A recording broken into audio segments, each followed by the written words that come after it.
Assalamualaikum warahmatullahi wabarakatuh. Ketemu lagi dengan saya di channel Kamar Bu Broto. Ngamar yuk. Hari ini kita mau membahas tentang Planet TV.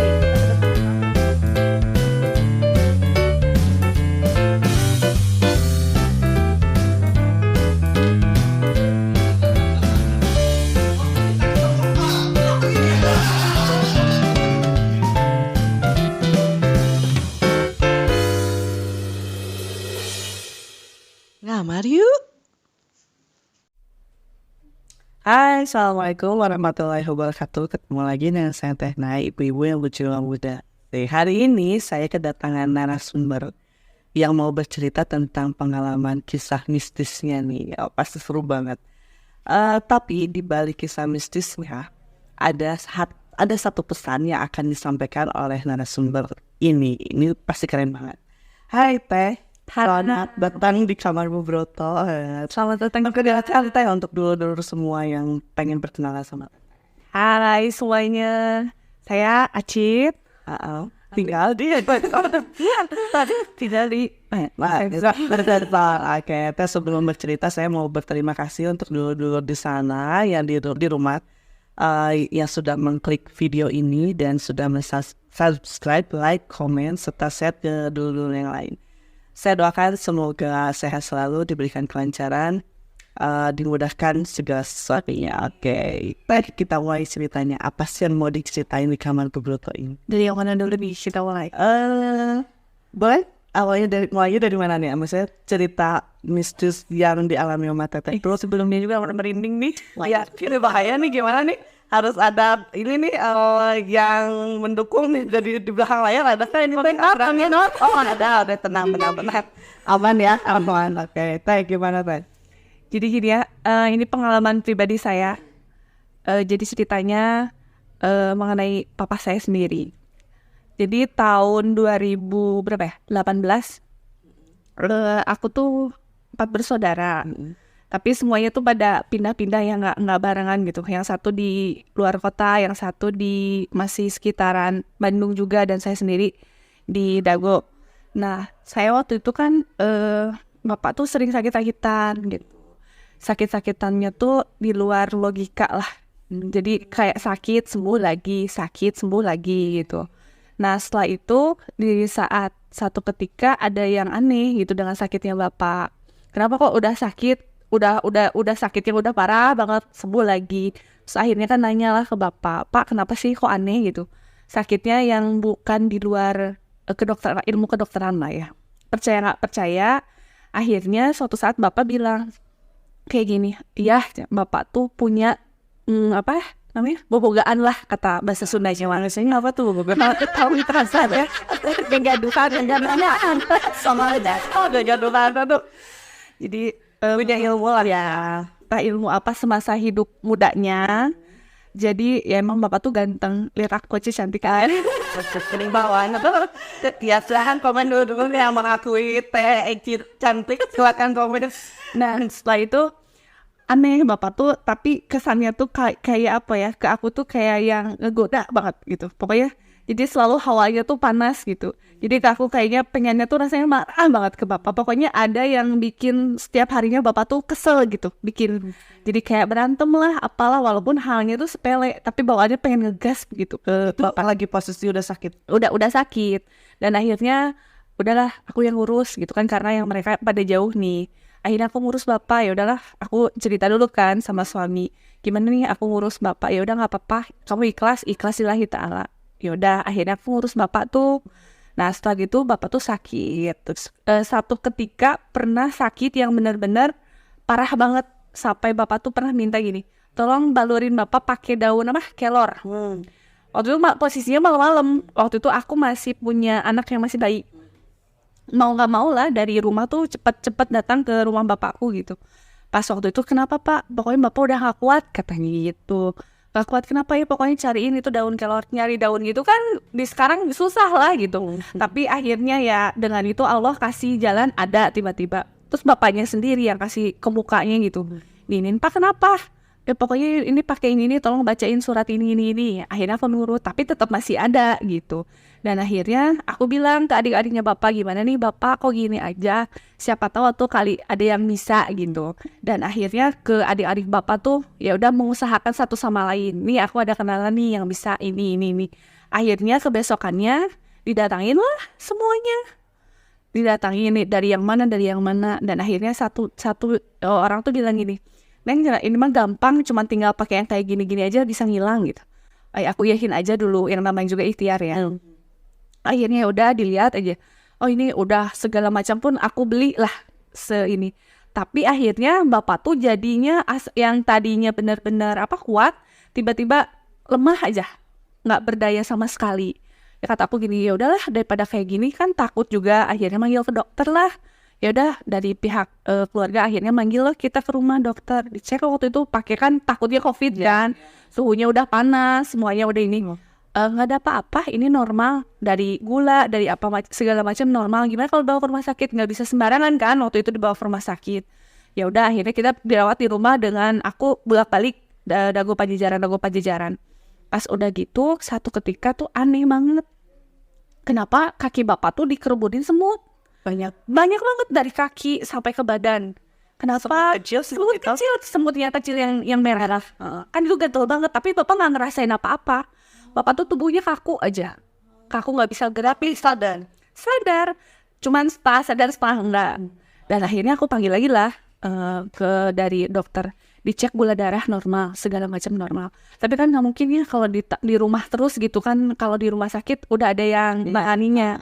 Ya udahlah akhirnya aku memutuskan. Terus ada yang bilang jangan, cina udah aja nih tungguin, tinggal nunggu waktu. Nggak bisa kayak gitu juga kan. Akhirnya ya udahlah aku bawa ke rumah sakit. Akhirnya 3 rumah sakit ditolak semua dengan alasan kamar penuh. Waktu itu kan lagi musim COVID-nya ya. Akhirnya udah masuk salah satu rumah sakit yang bisa nerima bapak, tapi dengan satu syarat, di COVID-kan dulu. Ya udahlah akhirnya nggak apa-apa. Ya udah Pak, masuk aja dulu ya di sini. Iya, dalam kondisi bapak tuh setengah sadar. Dan akhirnya bapak masuk, ya udah. Terus dokternya bilang satu kemungkinan kalau dengan kondisi bapak seperti ini, kalau di saat bapak amit-amit ya meninggal, kamu siap nggak dengan kondisi kamu nggak bisa ngelihat bapak pada saat nanti dimakamkan? Ya udah nggak apa-apa, siap, lakukan aja yang terbaik. Udah dari situ. Udah dimasukin ke rumah sakit, jadi kita via by phone aja.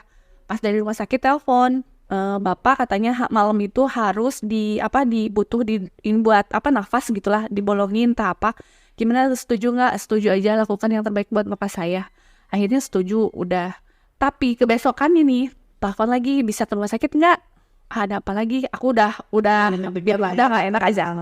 Pas udah gitu, kemarin Mbak, bapaknya kan gimana caranya bisa masuk rumah sakit gini?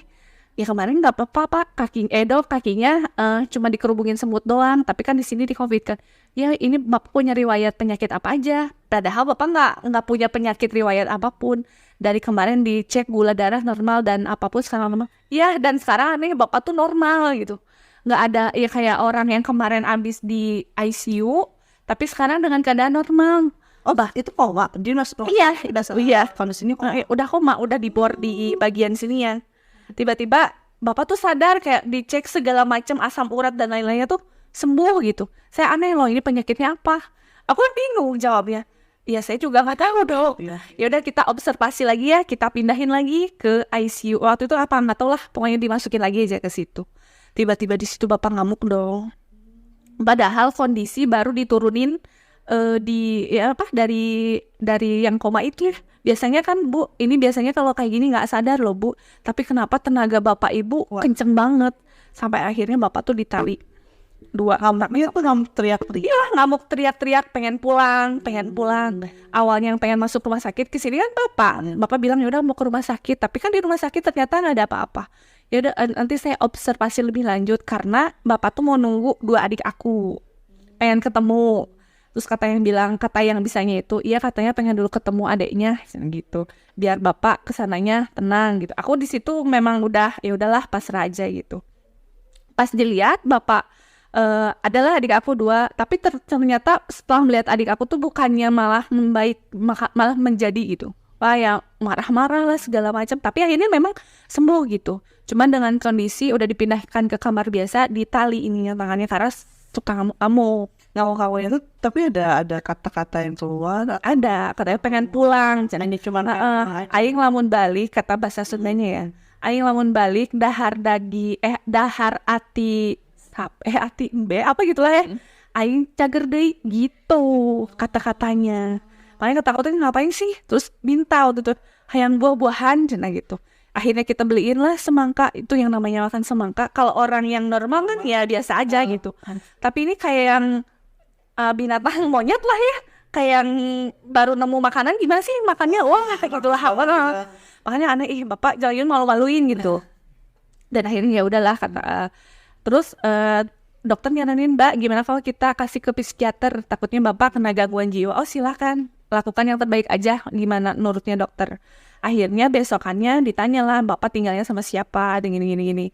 Dan akhirnya udah dicek, kayaknya bapak biasa-biasa aja, nggak ada gangguan apa, cuman bapak butuh kesepian gitu. Maksudnya anak-anaknya mungkin pada nggak ada gitu, jadi butuh teman untuk ngobrol gitu, sharing. Kayaknya bapak kesepian. Jadi dinyatakan udah bapak tuh sembuh aja ceritanya. Pas udah sembuh, bapak pulang, terus aku ngomong, Pak ngapain sih yang kayak gitu. Bapak tuh masa udah tua lah, ngapain tinggal ibadah yang benar, udah lihat anak kan udah pada senang gitu ya. Ya udah tinggal ibadah aja yang benar. Enggak, cenah gitu kata bapak teh. Pokoknya nama aing mah sampai modar loh, cenah bilangnya teh gitu. Ya modar. Jangan kayak gitulah Pak, udah capek. Nah, satu itu kakak tuh minta, ya udah bapak diruqyah aja lah katanya gitu.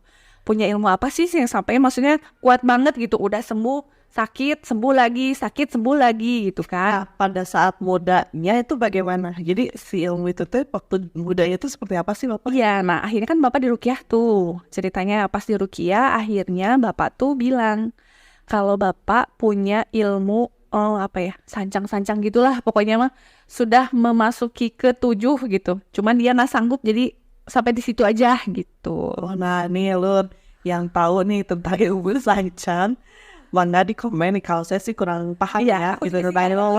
Jadi kalau misalnya dulur yang punya pengalaman yang sama tentang ilmu-ilmu sancang ini, mangga di komen buat dulur semua juga tahu ya seperti apa sih ilmu sancang itu. Oke lanjut Pak. Nah udah gitu, ngapain sih Pak ini? Ngapain sih Pak, udah aja kayak gitu. Enggak, dia asalnya nggak mau ngebuang. Emang apa? Satu, bapak tuh punya ilmu gagah. Kedua, ilmu yang apa sih, jadi kalau ini tuh terkesannya si cewek-cewek tuh pada nempel sama bapak gitu, kayak pelet gitulah mungkin ya. Ada itu kata-kata, ya ngapain Pak, buang aja. Tapi bapak kekeh waktu itu nggak mau. Nah ini yang akhirnya bapak kenapa sering sakit terus sembuh lagi, sakit sembuh lagi gitu. Kata aku tuh, ya udah Pak kita buang aja lah yang kayak gini-gininya, bapak kan nggak mau gitu. Ya udahlah terserah bapak, aku cuman kan kasihan ke raganya gitu. Raganya udah nggak nerima, tapi bapaknya kayak masih gimana. Amangan tuh pada saat itu umurnya berapa? Bapak 62. Pas meninggalnya bapak 65. Nah akhirnya pas waktu itu, ya udahlah Pak kita berobat aja lah ikhtiar, maksudnya seenggaknya sedikit-sedikit kita buang lah ya. Tapi kan terus aku juga nih nanya lah ke seseorang, maksudnya ini masa sih nggak ada yang mempan dari 9 orang itu gitu ya. Ya udah yang menyembuhin. Ternyata bapak sembuhin. Salah satunya adalah ya kalau misalkan bapak tuh nggak mau dibuang sama dia sendiri gitu. Kalau bapaknya belum ikhlas, dia nggak akan pergi. Dan akunya juga ngerasa belum ikhlas aja kalau misalkan bapak nggak ada gitu kan, karena aku udah nggak punya ibu, terus kalau bapak nggak ada rasanya gimana gitu. Aku belum siap dari situ. Dan akhirnya kata aku tuh, bapak maksudnya setiap ini selalu yang bikin marah lah ke aku gitu ya. Terus kasihan juga gitu. Akhirnya satu ketika dulu bapak bilang kayak gini, yaudah Pak, entong Kiki Anway capek gitu, Neng udah capek, bapak juga udah capek kan kayak gini. Ya gimana tuh caranya bapak harus ikhlas, tapi bapak nggak mau waktu itu. Pokoknya sapai nak bilangnya gitu. Dan akhirnya aku nanya lah ke teman aku, ada salah satu teman aku, gimana nih Ai gitu. Aku maksudnya udah capek, ada nggak sih yang maksudnya bisa, bukan maksud untuk menginikan gitu, tapi ada, aku dikenalin salah satu sama teman aku. Akhirnya aku ngobrol aja dengan singkat ceritanya. Pas udah ngobrol, ya Neng itu mah salah satunya, Nengnya harus ikhlas dan bapaknya harus ikhlas baru bisa. Nah dari hari itu udah beberapa tahun seperti itulah bapak maksudnya selalu menguji kesabaran gitu. Akhirnya pada tahun 2022 kemarin aku butuh 1 hari buat mikir kalau ini ikhlas nggak sih kalau misalkan bapak nggak ada gitu. Aku mikir lagi, ikhlas nggak ya, ikhlas nggak ya. Aku butuh 1 hari waktu itu pas ngerenung gitu, gimana kalau bapak udah nggak ada. Ya udahlah, akhirnya dalam hati aku, ya udah kalau misalkan ini jalan terbaik buat bapak, kan kasihan bapak tuh udah sakit lagi, bener-bener sakit, ini mah nggak bener-bener udah nggak berdaya gitu. Apakah aku ikhlas? Insya Allah udah ikhlas, siap. Dan akhirnya aku kan ditelepon dari rumah tuh, PRT-nya yang di sana, Neng cepet kesini nih bapak katanya udah nggak berdaya, tapi diperiksa dulu ini gimana, mau ke rumah sakit atau mau di sini aja gitu. Ya udah kata, tapi tadi udah dicek dari rumah sakit katanya denyut nadi normal, semua normal, cuman bapak hanya dehidrasi, karena nggak minum sekali ya, masuk apapun, dia nggak mau masuk makan apapun. Ya udah akhirnya, ya udahlah, paling dehidrasi, dia apa sih, di infus doang. Tadinya mau manggil dokter ke situ, tapi tiba-tiba si dokternya itu nggak bisa datang gitu, soalnya ada apa. Ya udah, paling dehidrasi mah minum aja, soalnya aku kalau di rumah sakit, dimasukin ke rumah sakit lagi, pertama aku bingung siapa yang jaga gitu, masalahnya yang jaga. Ya udah akhirnya dari situ aku bilang nih, ngobrol sama bapak, Pak gimana nih, kata aku teh, bapak masa mau kayak gini aja, nggak sayang sama diri bapak gitu. Ya bapak maunya apa gitu. Terus bapak bilang, hayang paeh, cuma bilang gitu. Ya saat tuh kalau pengen kayak gitu, bapak teh sing ikhlas, sing ridho, pikiran karena itu buat apa, kasihan kan diri bapak udah nggak kuat gitu. Ya sok channel bapak mas ikhlas, nah neng ikhlas tuh, ya sok neng udah ikhlas, kata aku bilang gitu. Daripada kayak gini aja kan kasihan gitu. Dan akhirnya dari situ kita ngobrol, ya udah ikhlas. Terus bapak maunya gimana, mau ke rumah sakit, mau channel di dia weh gitu. Kan bapak udah nggak bisa apa-apa. Tadinya besoknya tuh aku mau ganti pampasnya, bajunya, segala macamnya tuh rencananya besok hari Jumatnya. Tiba-tiba aku pengen makan bubur, aku suapin dulu tuh bubur, masih masuk, biasa masih nerima, cuman mungkin karena tidur jadi kan keluar dari hidungnya. Ya udah, terus aku pamit dulu, neng pulang ya gitu. Jangan dulu, cina kata bapak teh, sok we cina bisin neng kesel ke bapak, mau dipukul aja enggak. Terus aku nelfon lah ke AA yang ini, gimana nih bapak udah nggak kayak gini, minta doanya katanya. Neng udah ikhlas bener, udah dikasih air minum lah bapak. Ya udah cina dari sini ya bantu doa ya katanya gitu. Doain bapak, ya udah pokoknya neng kasih ini aja, dikasih pakai sendok 3 gelas aja ke bapak, yang penting bapak minum. Tapi kalau neng udah ikhlas bener, udah ikhlas, iya emang ada apa, aku kan penasaran gitu. Nggak apa-apa, sok aja dikasihin aja. Nah dari situ aku izin pamit pulang, Pak neng pulang ya, besok kesini lagi mau diberesin pokoknya mah, bapak jadi bersih gitu. Bapak udah ngangguk gitu, aku titipin ke Pak RT. Ceritanya pulang aja, terus aku ditelepon lagi, neng jangan lupa ya nanti malam neng sholat tobat. Saat malam itu pas aku sholat tobat, rasanya biasa, aku sholat tobat biasa aja gitu, cuma ini kayaknya berat banget, kayak ngap gitu, kayak gimana ya, berat banget gitu. Akhirnya pas udah gitu, udah sholat, minta yang terbaik sama Allah, kalau misalkan bapak mau dipanggil mangga. Terus ada surat apa yang satu harus dibacain, apa ya, surat apa ya, aku lupa. Suruh teman aku tuh baca surat itu, Beb cina baca surat ini, kalau misalkan mau panjang umur, kalau misalkan mau udahan. Aku sama baca surat itu loh, abis malamnya tuh. Pas besok paginya aku biasa, tiba-tiba aku dapat telepon 7:30, neng bapak udah gak ada. Kaget dong, masih, maksudnya di saat aku benar-benar ikhlas, maksudnya belum ini, tapi bapak langsung udah nggak ini gitu. Nyeselnya aku, kenapa kemarin nggak aku kasih dulu, diganti dulu pampasnya, nggak dibersihin dulu gitu. Cuma hari Jumat itu benar-benar dibersihin tuh, benar bersih semuanya gitu. Dan aku nggak percaya, yang benar pak, benar.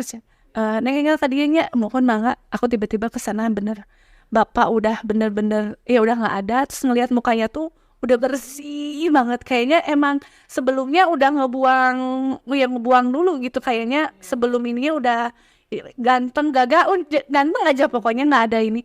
Akhirnya aku dimandiin segala macamnya, ngelihat bapak tuh kayak yang nggak ada apa ya, kayak Gak ada beban gitu, udah bener-bener kayak yang udah jangan nggak siapa ya sendiri.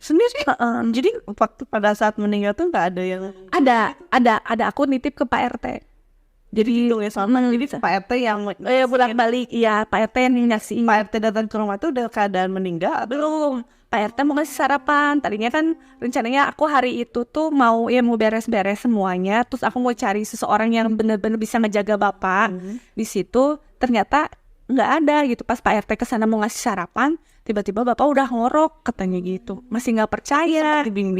Sempat dibimbing dulu terus untuk nyanggupinnya bawa apa, kaca. Pas ngeliat gini udah nggak ada, tapi maksudnya udah nafasnya udah nggak ada.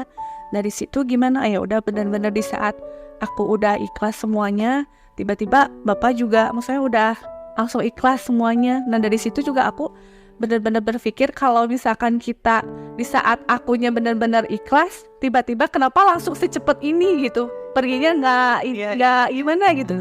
Nyeselnya aku gitu, kenapa nggak kemarin, kalau tahu bakalan kayak gini nggak aku bersihin dulu, nggak aku rawat bener-bener gitu.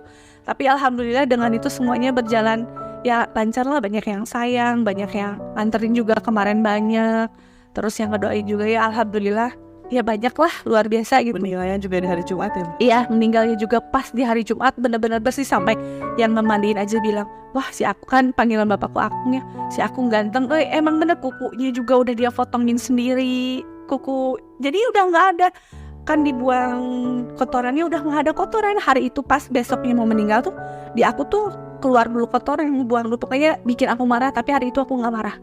Nah itu dipotongin kuenya nggak dia sendiri? Kayaknya sendiri sih sebelum bapak mau nggak ada gitu. Katanya nggak bisa ngapa-ngapain. Iya, tapi pas di sana bapak udah bersih aja. Cuman pas terakhir aku ke sana bapak tuh udah ngebuang dulu kotoran. Jadi di depan aku gitu. Ih si bapak naon sih, maksudnya bikin ngambek, tapi di hari itu aku nggak ngambek. Udah bener ya, ikhlas aja. Udah bener-bener menerima kondisi apapun tuh. Makanya udah nggak marah. Makanya kan aku mau balik lagi nanti ganti pampers, ternyata bapak udah nggak ada gitu. Nah selama bapak sakit ya, ada kejadian apa sih, misalnya bapak tuh cerita lagi sakit tuh bapak tuh ketemu apa, bapak tuh nggak cerita apa tuh bapak ketemu sama anak kecil, nggak tahu, bapak bilang budak hidung gitu. Aku juga nggak tahu siapa itu yang selalu ada di bapak gitu, maksudnya di belakang bapak tuh cina tuh itu si budak hidung gitu. Makanya aku, mana sih saha sih budak hidung tuh, maksudnya mana gitu kan, aku secara ini nggak bisa ngelihat, cuma kalau merasakan ya kayak seperti merinding, berikut aku juga nggak berani gitu ya. Saya sih pak budak hidung teh itu cina ayah pokoknya mah moal paeh, cina aing mah moal paeh, selalu bilang gitu bapak tuh. Itu mau apa itu dia seolah-olah bicara sama anak itu. Iya kayaknya seperti itu. Makanya dari sekian orang, bukannya aku tidak percaya dengan seperti ya yang kayak gitulah, yang namanya kita juga ikhtiar ya. Dari 9 itu benar-benar nggak ada yang bisa nyembuhin bapak, kecuali ya dengan bapaknya ikhlas sendiri. Dan tetehnya juga ikhlas sebagai anaknya. Nah yang anak-anak yang lain itu gimana? Anak-anak yang lain belum ada yang tahu kalau bapak, 2 adik aku belum tahu bapak meninggal. Emang nggak pernah ketemu? Jadi semenjak bapak yang di rumah sakit itu, aku udah lost kontak sama 2 adik aku gitu. Mau ada pesan-pesan yang disampaikan gitu untuk adik-adik?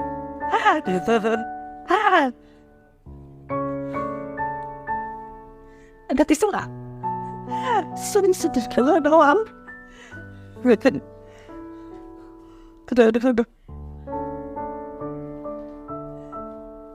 Bentar ya. Kamu lupa.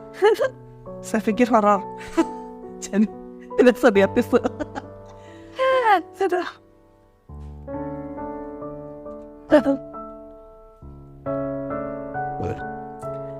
Kopi. Kan ada yang enak, yang banyak. Mau di kaki?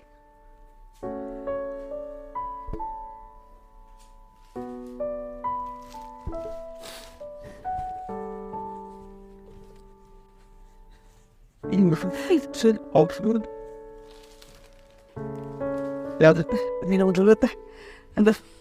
Saya akhirnya itu cerita horor semua teh. Ternyata ada sedihnya lah gitu. Oke, silakan teh. Itu yang disampaikan. Kalau adik-adikku lihat, mudah-mudahan lihat ya.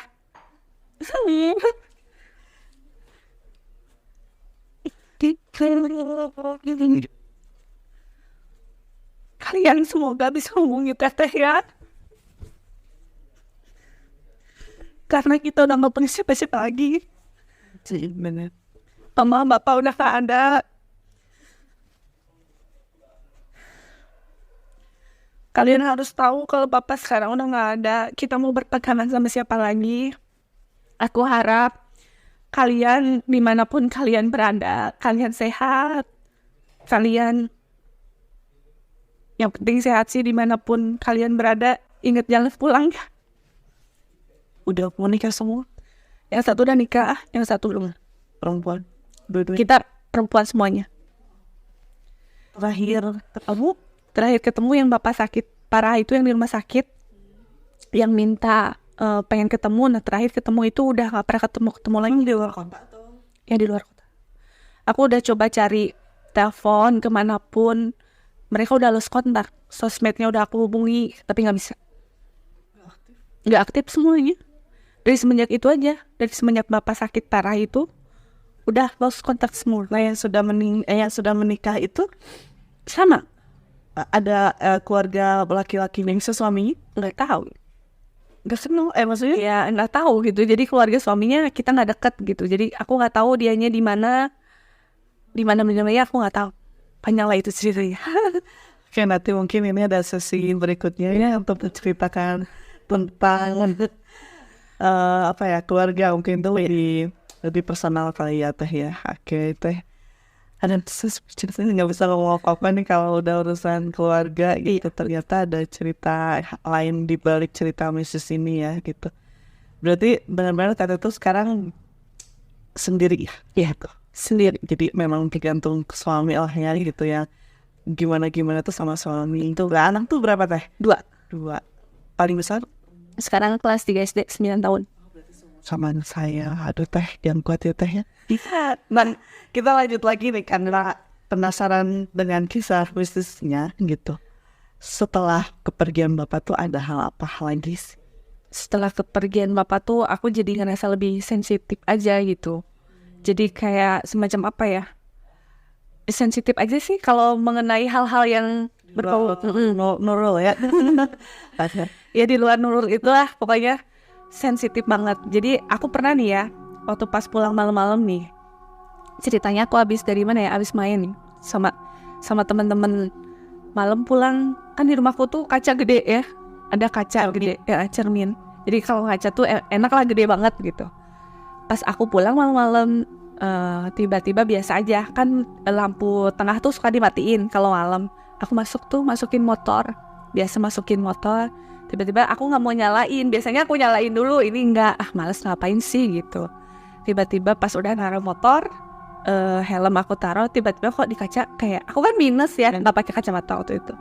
Pas dilihat di kaca, siapa gitu, mungkin anakku gitu, kebangun. Bukan, tapi pas dilihat lagi, tiba-tiba di belakang aku jelas banget dong, cewek lagi nyisir. Rambutnya panjang banget, sampai merinding. Soal rambutnya panjang banget, tiba-tiba aku mau balik badan gimana, mau ngejar itu kayak nggak bisa aja gitu, kayak ketahan. Ini bener orang atau siapa gitu. Aku langsung dari situ cepet-cepet lari ke kamar. Jam berapa tuh? Jam 12. Padahal posisi waktu itu malam minggu. Teteng harus ya, dan apa lagi malam minggu oke lah ya. Waktu pas ngeliat aku kaget, ya Allah tadi orang apa enggak ya. Langsung besoknya aku sakit dong, 3 hari demam. Serius. Tapi kelihatan mukanya atau hanya Kelihatan gini ya, sebelah aja. Jadi sebelah rambutnya ditutup, sebelahnya nutup, terus ini sisir gini aja. Aku perasaan mau balik tuh kayak susah gitu, kayak susah aja mau nengok aja kayak gimana gitu. Mau lari nggak bisa, mau teriak nggak bisa gitu. Ini aneh, makanya kan aku kaget tiba-tiba langsung astagfirullah, nggak teriak nggak berani teriak, takutnya orang yang gitu. Pas langsung aja besoknya aku baru bilang, yang kemarin apa, tiba-tiba langsung aku demam loh hari itu. Demam tinggi 3 hari aja sakit. Harus kelihatan itu. Pas dipikir-pikir lagi, siapa coba malam-malam yang nyisir terus sambil lihat kaca, coba panjang. Rambutnya panjang, tiba-tiba kan di belakang aku orang kemana, pas aku nutup pintu udah nggak ada siapa-siapa gitu. Pas tiba-tiba ya udah mungkin ya yang kena gitu. Tasnya itu terus sekali nggak Banyak, jadi saking horor ya terus nih ya. Jadi kan bawaannya sampai begituan. Jadi kan kebawaannya gimana gitu. Jadi apa sugesti? Iya, sugestinya tuh jadi pasti ada lah gitu. Aku ceritanya lagi mandi nih di kamar mandi. Biasa kan aku kalau di kamar mandi lama tuh, ada dapat berjam-jam. Nah abis itu aku mandi biasa keramas gitulah pakai shower. Abis beres mandi, aku tuh pakai anduk di kepala gitu kan, digituin. Udah sama aku kan dibalikin gitu. Udah lah kenapa ini anduk gak gerak-gerak? Ada apa lagi gitu ya dalam hati. Ya Allah kenapa ini? Udah gini merap aja aku teh, ditarik nggak bisa. Ini malah ketarik lagi. Ya Allah hantu apa lagi gitu ya di pikiran aku tuh. Ya udah akhirnya aku teriak aja manggil suami kan. Ini ada apa kata orang. Yang ini lihat. Pas kenapa kamu? Ini ada hantu. Pas bukan hantu ternyata si anu aku nyangkut Allah ke belakangnya pengen ada hantu. Kami dan pikirkan horor terus jadi aja di pikirannya hantu kirain aku tarik mana ada hantu siang-siang ya. Tapi ya kau sebenarnya apa orang siang kata hantu ini. Aku lagi di sana masih lewat ya exactly it's just something-nya gitu jadi segala sesuatunya aku mikirnya pasti itu hantu gitu. Badan cek hantu teh nah orang doi gitu kan. Orang juga ada lagi nggak? Iya, nah waktu itu kan rumah aku tuh jadi kebanyakan horor gitu lah ya rumah aku tuh. Dulu sebelum aku bangun rumah itu, jadi aku rencana bangun aja di dapur di kamar aku tuh dijadiin kamar. Sama aku tuh jadiin kamar aja. Ya udahlah ini kita jadiin kamar udah gitu. Aku masih ingat sih waktu itu udah jadi kamar, pindahnya tuh malam Jumat. Malam Jumat aku pindah ke situ. Ya kan aku nggak tahu lah ya. Ya udah kita tidur di sini aja, nggak bilang permisi, nggak apapun. Yang penting ya udahlah kita pindah Bismillah gitulah dengan kekuatan Bismillah ya. Akhirnya aku pindah ke situ, tiba-tiba anakku demam loh. Demam. 3 hari kenapa? Ya udah langsung dicek ke rumah sakit. Nggak ada apa-apa kok bu gitu. Ini normal sampai anakku tuh nggak bisa jalan. Jadi berdiri pun dia nggak bisa langsung jatuh lagi. Dia umur berapa? Di umur 6 tahun. 6 tahun. Nggak bisa, jadi kalau mau berdiri jatuh lagi, berdiri jatuh lagi. Kenapa gitu, kayak yang lemes, ada apa kakak nggak bisa jalan? Nggak bisa nih kakak nggak bisa jalan. Dan akhirnya ini mah katanya teh jangan tanyain aja ke yang bisa katanya gitu kan, secara medis semuanya nggak ada apa-apa. Ya udah akhirnya aku tanya nih ke teman aku, kenapa Moy kenapa? Iya biasa budak gitu lah. Pas dicek, tuh kamu pas pindah di rumah itu kamu nggak bilang ya nggak punten ya. Ya mana gue tahu ya bener nggak harus permisi kayak gimana. Yang penting ya udah Bismillah ya udah aku pindah. Dan katanya tuh dia kan dulunya kan sepi tuh, terus tiba-tiba aku tidur di situ mereka ngerasa keganggu gitu. Jadi nyerangnya ke anakku sampai nggak bisa jalan. Ya udah nggak apa-apa katanya. Kita pindahin aja. Tapi ternyata dari situ tuh nggak bisa pindah karena katanya mah bisa. Udah apa sih? Gitu. Apa sih? Susu apa sih? Apa kanhun? Oh, kanhun. Jadi nggak bisa dipindahin. Hanya saja cuman kita bisanya maksudnya ya ini damai gitu. Nggak bisa pindah katanya. Ya udah pokoknya gimana caranya anak aku biar sembuh lagi kayak dulu gitu, Mas. Ya udah dibacain doa-doa kayak gitulah. Akhirnya anak aku bisa jalan loh hari itu juga. Padahal itu udah jelang seminggu nggak ada perubahan demam gitu. Kenapa tuh nggak bilang dari dulu? Ya aku kan pikirnya ya sakit aja ya, nggak sampai mikir ke yang seperti itu. Dan tiba-tiba pas setelah teman aku dibersihin rumahnya, alhamdulillah anakku hari itu langsung bisa jalan. Mami kakak bisa jalan? Kemarin nggak bisa jalan? Enggak. Kan aneh gitu. Tapi katanya ini nggak. Ini ngerasain apa? Cerita nggak sih anak? Cerita kakak tuh kayak berat banget di sini di kaki. Jadi kayak ada yang megang, kayak ada yang nimpuk gitu. Jadi nggak bisa jalan gitu. Jadi berat aja kakak bawaan tuh lemas banget. Terus nangis juga nggak ada air matanya. Tapi nangis biasa nggak harus teriak. Nangis biasa aja, cuman ngerasain sakit mungkin kan udah gede gitu ya. Jadi bisa nggak usah ngomong. Dan diperiksa pun kan nggak ada apa-apa. Terus akhirnya teman aku bilang ini mah nggak bisa dipindahin. Soalnya udah karuhun, jadinya paling seenggaknya ya maksudnya kitanya yang banyak bilang punten gitu. Wah ini maaf di daerah mana sih? Di Dago. Oh berarti sama dong ya. Saya juga dulu sempat di Dago juga. Terus katanya memang ini ada satu cerita nih ya, kita berbagi aja yang mungkin yang ada dulu yang daerah Dago pojok juga gitu. Betul nggak sih katanya itu tuh Dago pojok tuh ada gerbangnya? gerbang untuk Kau bener. ini ya yang tahu itu silahkan komen gitu, barangkali ada tahu sejarahnya seperti apa. Katanya sih begitu deh, yang kalau yang rumahnya daerah Dago Pojok katanya sih ada satu gerbang gerbang ke alam lain, katanya itu yang di apa sih, kan ada makam ya. Iya. Tapi bukan Makam keluarga bukan kan? yang di Dago Pojoknya itu ada makam yang sebelah sana dengan yang SMP 35. parkir ya, suka dipakai parkir angkot. Oh, di atasnya itu sebelum masuk ke dan. Ya di situ bener ya agar katanya ya. Katanya sih itu gerbang, katanya, nggak tahu ya. Gerbang menuju Bunisari. Bener.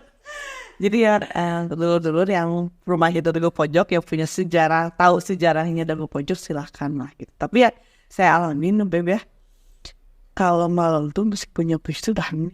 Ya memang daerah situ udah maksudnya lewat abis maghrib aja udah sepi. Ketolongnya sama warungnya Bungsu, toko Bungsu itu. Kalau toko bungsi juga kalau malam ya jangan ada yang nongkrong lah. Tapi sekarang ada PS dulu kan di PS itu yang di depan deket rumah. Ada PS dulu PS. Situ biasanya suka ada anak-anak nongkrong, sekarang udah nggak ada. Zaman mah beda kali ya. Maksudnya lebih apa ya, kalau zaman sekarang lebih canggih. Harusnya juga mungkin lebih canggih kali ya. Siap, lanjut lagi teh, ada cerita apa lagi nih? Ceritanya aku waktu itu kan sholat malam nih ya. Aku tuh pas malam tuh 3 sholat tobat, tahajud sama hajat. Ya pas aku sholat tuh merem banget, nggak ngeluarin suara, nggak ngapa-ngapain gitu. Maksudnya udah fokus bener-bener sholat di dalam hati aja bacaannya. Udah sampai beres rakaat pertama gitu, rakaat kedua biasa salam.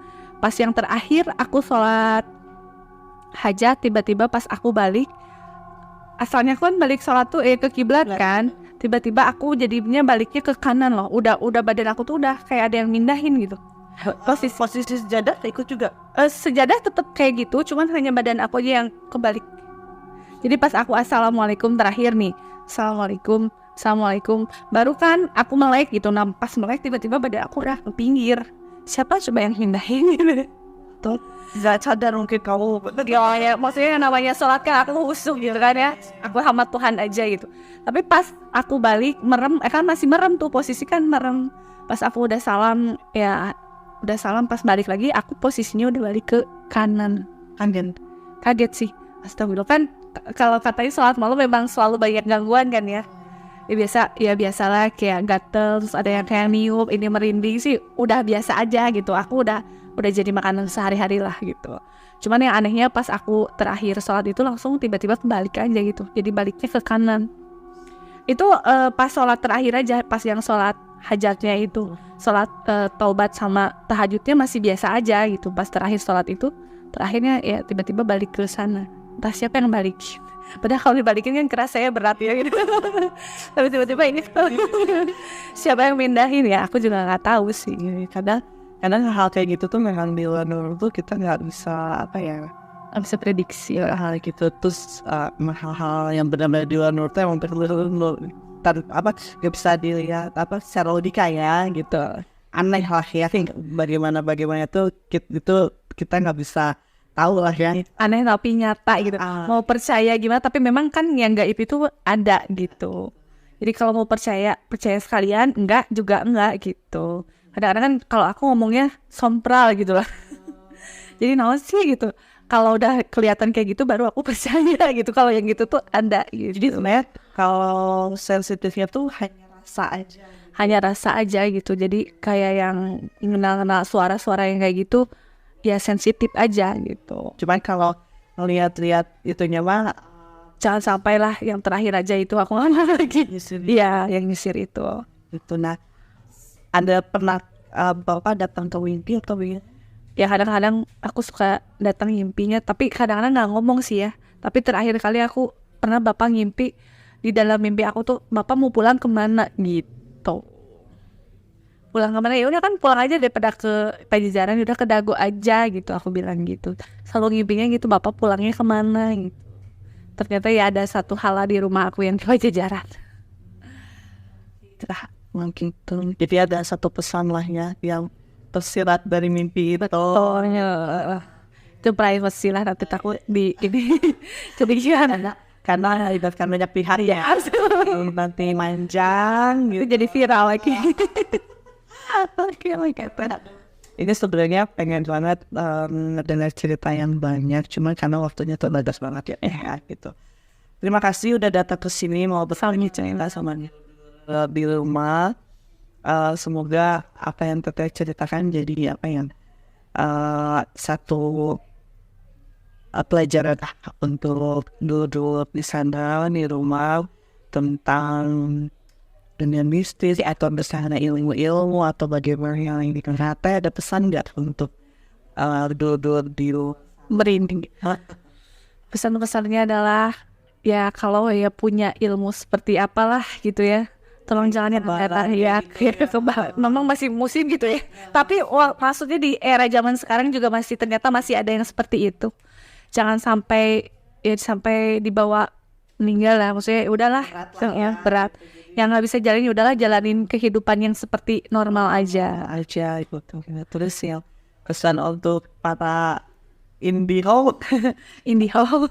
gitu ya, punya pengalaman yang sama Teteh gitu. Saya juga berharapnya apa ya, kadang seru ya cerita-cerita kayak gini gitu, karena memang ini di luar nurul kita ya, di luar nalar kita gitu ya.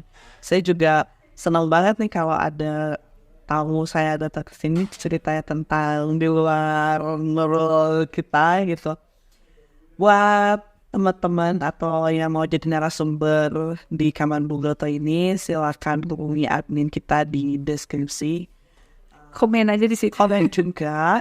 Terus jangan lupa saya nggak berhenti untuk ingetin buat like semua video, terus di save dulu. Terus jangan lupa jangan dengerin ini sendiri ya. Apalagi tadi ada cerita yang kedua itu tuh yang pakai aduk itu serem banget. Paling serunya. Dan sehat-sehat ya. Amin. Semoga dengan ada video ini bisa menyambung silaturahmi lagi dengan anak-anaknya. Silakan yang kenal sama adiknya Teteh komen. Adiknya boleh. Ya, hubungi kita juga boleh. Tapi gimana caranya nih nemuin adik? Foto boleh Nanti gitu boleh nggak? fotonya. Boleh ya di itu fotonya ya. Ya, sekian buat di rumah. Terima kasih yang sudah menonton video ini. Saya doakan semoga sehat selalu. Semoga semua yang diharapkan dicita-citakan di tahun ini terlaksana. Amin. Saya undur pamit. Teh Anjut juga sama. Aku biasanya Mama Alun nanti ya. Sehat juga ya. Amin. Assalamualaikum warahmatullahi wabarakatuh. Apa kabar yuk?